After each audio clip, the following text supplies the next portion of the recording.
Hey everyone, welcome to the episode of That's All Funny, episode number 815. Pretty sure that's right because I just did a speed dating episode. Uh, hope you all enjoyed that. That was fun. It kind of changed up the razzmatazz that was going on here with the solo shows. So I like adding a little bit of uh you know razzle dazzle. A little bit of that bing bang boom bong. Little bit of that skibidi doo dabba day. Scatman skabadabadi da ba bip boop ba doop boop. But yeah, no, it's another day here. Just chilling out. Just hit a couple parlays, so I'm feeling good. Just took a pill of my medication, so I'm feeling good. I bring the boom. No, I don't know. I just here chilling. I'll probably make another bet or something. I think there's another game going on right now. But yeah, no, it's just here chilling, just another day. Finished work. I finally did my late schedule. I'm scheduled now later till 8 p.m. Wasn't bad. It wasn't bad. I got to sleep in later. I got to feel like a little bit more relaxed before work instead of feeling like I was in a hurry. So it was nice in that part. Just sucks to get out quite a bit later. But it's the first day, and then schedules change and I don't know, March, April. I don't know. Whatever. I could make it. I'll be fine. I used to work fucking two jobs. Can deal with this bureaucratic bullshit. Bureaucratic, but Burton neurotic. Uh, whatever the Black Eyed Peas sang about, right? Got to get that boom, boom, boom, that boom, boom, boom, that boom, boom, boom. Burgerlicious, def, def, def, def, def, def, def, def. Let's check out the news though. We got a little bit of random news here. Let me see. We're gonna go. Maryland Cracker Barrel apologizes after turning away students with disabilities. A group of students with disabilities visited a Cracker Barrel in Waldorf, Maryland, and were refused service, according to school officials, leading to community outcry and a planned protest. Um, 11 students with disabilities and 7 staff members visited the restaurant. The field trip was part of a community based instruction program meant to hone life skills, including interacting with others in public spaces like retail shops and restaurants. The staff notified Cracker Barrel location of the group's plans, including headcount. They were told no reservation would be needed. Upon arrival, the students and staff were declined service and asked to no longer include the restaurant on its CBI list. Uh, Yeah, it's pretty fucked up. I don't know, like, I don't know. It's just funny to me that a Cracker Barrel would be like, "Nah, we don't want retarded people. We don't want retarded children in our store. No, no, get the fuck out of here." Uh, I don't know. This is blowing my mind because I would get it if like the fact that there's so much documentation here, like, oh, we called, see if we needed a reservation. They were like, no, go ahead and let them come in. And then when they showed up, they were like, fuck, no, we don't want these retarded kids. Get them out of here. And public outcry, of course. Um, this is crazy to me. Like I know I've helped groups with special needs at like a lot of my jobs at Wendy's, Taco Bell. There've been groups of them, and we serve them like normal people. They're fucking normal people. They're almost like kids, where it's like, duh, I want the number 8, 3 tacos, and it's just like, okay, you want hot sauce or, I get extra cheese. It's to be more, but now we'll hook you up, bro. Fuck it. You're cool. You're cool. But yeah, this is like pretty crazy that Cracker Barrel did this. This probably looks really bad for Cracker Barrel. I don't know why that location would do such a thing in 2024. Terrible, terrible Cracker Barrel. Shame on you. Shame on you for um being so fucking insensitive. It's terrible. Terrible news. I haven't eaten there in a while. Cracker Barrel, it's okay. Like when I think about their pancakes and shit, they're all right. Their biscuits are like dry, and they have, I think it's Cracker Barrel that they have like these corn muffins that are like cornbread muffins. They taste just like cornbread. They're just in muffin form, so it's good. I don't know. Cracker Barrel is disappointing now. I'm disappointed.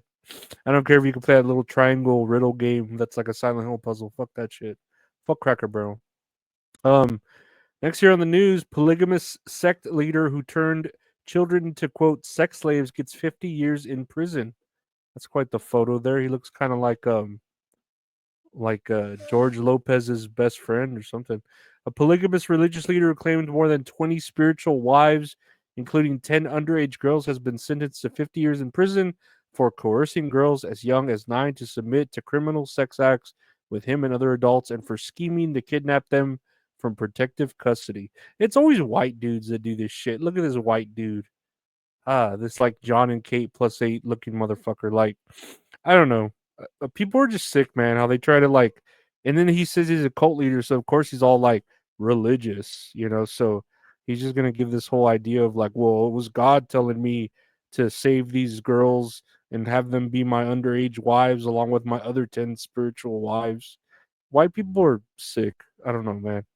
They just got a weird vibe to them. You know, it's just it's not right. You know, like the shit that the vibrations they give off are just like it's kind of like biting a spoon. You know, like that's how white people make me feel when you bite a spoon and you're like, ugh, like I just felt like a shiver in my body. Like that's probably how it feels to be white.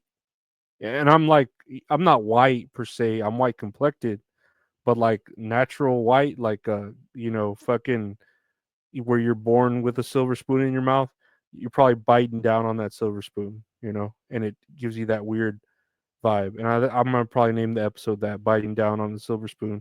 It feels fed. It feels better biting down. Fuck that shit. Oh, fuck. It feels better biting down. It feels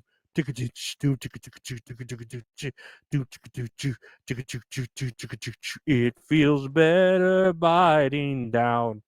Next year on the news, suspect in United Healthcare CEO's killing fights extradition to New York. So yeah, the dude, I don't know if you've been seeing this. This is pretty hyped up news. The suspect charged with murder and the killing of United Healthcare CEO Brian Thompson will fight extradition to New York as new details about the possible motive are coming to light. His name, the suspect, is Luigi Mangione. He's 26, and yeah, he's a good looking dude. Like, I don't know if y'all seen pictures of him. He's pretty buff. He's got like a pretty well kept haircut. He looks a little bit Indian, but like a clean Indian, you know, not the ones who fucking shit where they eat. And I don't know. He's got like a Dexter serial killer vibe to him. Like he's clean, but he's fucked up. You know what I mean? Like you know he's fucked up. Like his mom raped him or his dad raped him or his parents raped him. And I don't know, like something happened where he's just fucked up and he wants to like destroy healthcare and all the profits it makes. But you know, like piece by piece, you know, brick by brick, starting from the top. Obviously, he doesn't want to start from the bottom. He wants to start from the top. But yeah, I don't know. This is just a big deal, and you know, everyone's memeing it with Luigi from Mario, and I think that's pretty funny. That's a pretty funny thing that they're memeing Luigi, you know, shooting what's his name? The fucking uh King Croc from Donkey Kong. I don't know why him. It must be more of like a reason to that. Um, but yeah, I guess this is something that's I don't know. I don't think he's white. I don't know what he is. Italian? Luigi a name like Luigi Mangione, he's gotta be Italian. Or he sounds like a fucking trumpet player, you know? But I don't know. I don't know what to think about this other than um just let it ride its course. I know they had showed some sort of manifesto that he was like really against the United Healthcare profiting and how people die and how we're the biggest in the healthcare business, but then the lowest or one of the lowest in life expectancies that are living, and it just doesn't make sense, the balance, you know, which I get it too. Because I was here thinking about the other day how like imbalanced we are with like how poor people are here, but how rich people are. You know what I mean? There's just a huge difference between that. And what all I could do is like, you know, you scam where you can, you cheat where you can, and you know, you just get discounts where you can. Like, if you find $10 on the floor, pick it up, keep it to yourself. You know. Like, don't shout out to the world. I just found $10. You know, just keep it to yourself. Thank whatever believer, whatever maker you feel like may have given that to you, and then you move on. So you know, you have your victories quiet. You know what I mean? Like your battles stay silent, and your victories stay quiet. And if you lose, you try to get back up. Lose in the shadows too. You know, that's the quote I can give you there. That's the name of the episode. Lose in the shadows. No, I don't know. It's probably gonna be what was the other name I had? Silver Spoon. Biting down on the silver spoon. Next year, lastly, here on the news, an Australian lab reports losing 323 deadly virus samples. That's a pretty little uh, picture of a deadly virus sample. More than 300 live virus samples went missing from an Australian state run laboratory in the province of Queensland in what public health officials have deemed a quote major breach of biosecurity.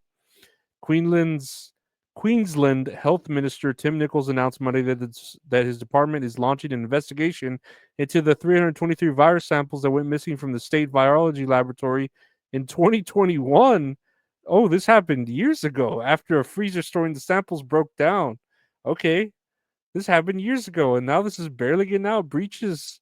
Well, I don't know how breaches are in the electronic world. In the cybersecurity world, breaches shouldn't be held this long. They should be told within like the first month or maybe 6 months. For this to barely be getting out into the news, and it's from 2021.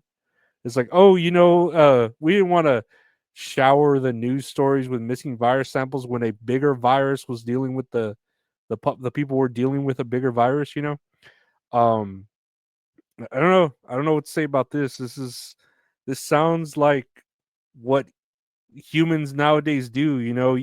You're like, huh, why is one thing missing? And then you just see like that beginning sequence from Resident Evil where the fucking dude throws like the vial into the office and then it hits the end of the desk and a 3D CGI shit cracks and zombies exist. And that's where we get 28 years later on like on IMAX and whatever, whatever the fuck, 12 millimeter film, and then you got your 9 millimeter packing in your crotch because you can conceal and carry when you got to fucking worry about wearing a mask to keep the germs out of your face from these fucking viruses, these goddamn fucking viruses. Maybe we're the viruses. Did you ever think of that? World, maybe we're the virus. And maybe the world is afraid of us. Maybe it's like War of the Worlds where water is the virus and we have to worry about the old Western movies and we got to think about how, you know, being in a dry climate would help us exist better and have cleaner mustaches. But that's all funny, guys. I want to thank you for listening to the podcast. The music that's all funny. That's all funny, guys. Available anywhere podcasts are available. Thank you for listening. Just search That's All Funny. New podcast with my buddy Gabe called That's All Kayfabe, where we talk about wrestling and other stuff, but wrestling mostly, 90% wrestling. Check that out. That's All Kayfabe on every podcast player too, and on YouTube on Mondays. Check out the show I do with the wonderful Mint Salad called Tits and Areolas with Mint Salad. That's right, Tits and Areolas with Mint Salad, where we talk about a movie or TV show we watch and then play a little game. She's great. I'm fat, but I'm working on. I don't know. I'm working on it, right? I guess. So check it out.